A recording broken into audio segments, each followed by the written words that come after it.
ho ampitomboina ao aminareo hatrany refako ny fahasoavana avy amin'Andriamanitra iray sy Jesoa Kristy Tompontsika. Amen. Andeha araka hivavaka hatrany isika. Ry Tompo Rainay any an-danitra ho, isaorana indrindra ianao, loharano ny fitahiana sy ny fahasoavana rehetra ka mbola mahatoy izao anay. Dia atolotra ianao mandrakariva koa ny saotra ny dera ny anja ny voninahitra, satria izay rehetra ataonao amin'ny fiainanay Tompo dia tsara avokoa. Tsara ianao ary mpanao tsara. Makasitraka ny fiainay manontolo anjakao Jesoa. Amen.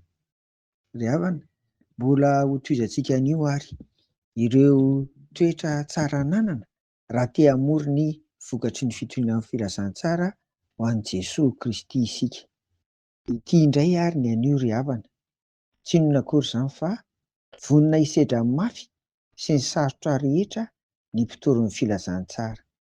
Ny mafy satria mety voahenjika ianao, mety ahazo faniratsirana sy teny ratsy, eny mety afara amin'ny fikasehatan-tanana aza.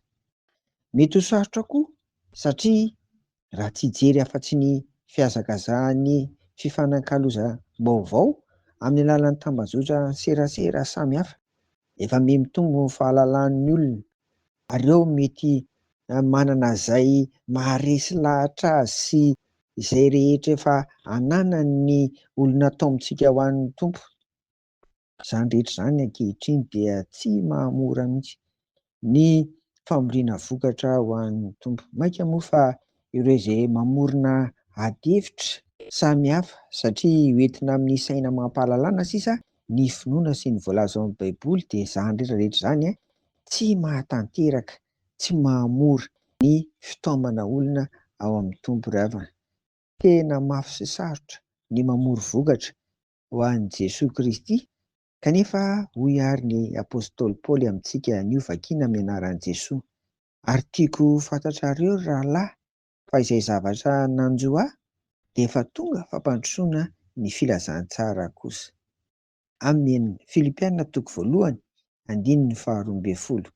Arak'izany ary ny tsara ananantsika na toe-po, toe-tsaina, toe-panahy ary indrindra indrindra tsara hibahana ao an-tsaintsika rehefa andeha hitaona ny olona ho an'ny Tompo isika dia tsy inona akory fa vonona ny hisedra ny mafy sy ny sarotra, izany ny mpamory ny vokatra ho an'ny Tompo. Noho izany ny fanahy masina hanomana antsika, satria araka nambarako teo mivezivezy haingana mihitsy izao ny vaovao, ny fahalalana, ny zavatra samihafa mety tsy ao anatin'ny saintsika, mety tsy tao anatin'ny eritreritra mihitsy ny fanena amin'ny tahaka izany rehefa mitaona olona ho an'ny Tompo. Fa dia izao fanahy masina koa hampianatra antsika, fanahy masina koa hanolo-tsaina antsika, tsy fahatsy akory izay ho tenenina sy atao, fa dia fanahy masina no handrandraina ry havana momba sy hitantana antsika rehetra izay hamory vokatra ho an'ny Tompo. Mahireza ary fa vonona hisedra mafy sy ny sarotra rehetra isika. Amen. Vavaka ary isika ry havako. Ry Tompo Ray any an-danitra ho, izay dia mino fa na dia sarotra aza ary mafy ny famoriana vokatra ho anao, dia mino izay fa ny fanahy masina n'olo-tsainanayko enganie Tompo mba ho vonona izay hisedra mafy sy ny sarotra ao anatin'izany.